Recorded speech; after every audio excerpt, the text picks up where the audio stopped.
ভাদ মাহত জন্ম মানুহজন, সেইবাবে ভদিয়া পিঠা বনাই খোৱালোঁ। আৰু মায়ে কৈ আছে যে ভাদ মাহ যাব, এতিয়া ভাদ মাহত পিঠা নোখোৱাওঁ নেকি। মই চববাই পিঠা খুৱাওঁ, তই নোখোৱাওঁ নেকি এবাৰ। আৰু মই টাইমেই নাপালোঁ, এতিয়া স্কুল আছে মোৰ, মানে পিঠা বনাই খুৱাবলৈ মোৰ মানে সময় নাই, টাইমেই নাই। আৰু তাতে ল'ৰা ছোৱালীবোৰ এক্সাম পাই আছে ন এতিয়া এনেকুৱা মানে কথা ভাবিবলৈকে সময় নাইকিয়া নিচিনা।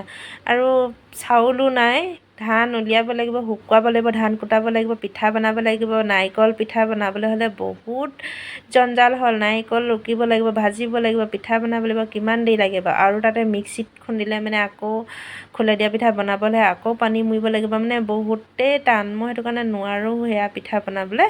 তাৰপৰা ভাবিলোঁ কি জহা চাউল আছিলে আৰু চকুৱা চাউল আছিলে, তাৰে মিহলাই লওঁ, এনেকুৱা পিঠাকে বনাই দিওঁ পানীত দিয়া। এয়া মানে পানী পিঠা পানীত দিয়া মানে আমি মুঠীয়া পিঠা বনাওঁ যে সেনেকুৱা টাইপ হয়। আৰু সৰু সৰুকৈ দিয়াৰ কাৰণে এয়া ভাত পিঠা হৈছে। আৰু দীঘল দীঘলকৈ কেইডালমান দি দিলোঁ, আঙুঠি পিঠা, মানে লগতে চব মিহলাই দিছোঁ। আৰু চালনীখনত ল'লোঁ, চালনীখনত নহকিলে ইমান সৰু সৰু, আৰু সেয়া কাৰণে এনেকুৱা মানে পিহনাখনতে আম চাম পিহোঁ যে আমি, সেয়া পিহনাত কৰি দিলোঁ, তেতিয়া মানে অলপ ডাঙৰ ডাঙৰকৈ পৰিছে ডোখৰকৈ। আৰু সেয়া গাখীৰ আনিলে মানুহজনে, তাৰপৰা ধুনীয়াকৈ বনাই দিলোঁ এয়া পিঠাকে, ভদিয়া পিঠা বুলি সেয়াকে খুৱাই দিলোঁ। আৰু এতিয়া চাহটো বনাই ল'লোঁ, গাখীৰ চাহো নাখাওঁ, গাখীৰ নাই, গাখীৰ কিনিহে আনিলেগৈ, পেকেট গাখীৰ হয় দেই, ঘৰৰ গাখীৰ নহয়। তাৰপৰা গাখীৰ চাহো বনাই লৈছোঁ আৰু চবেই খাবলৈ।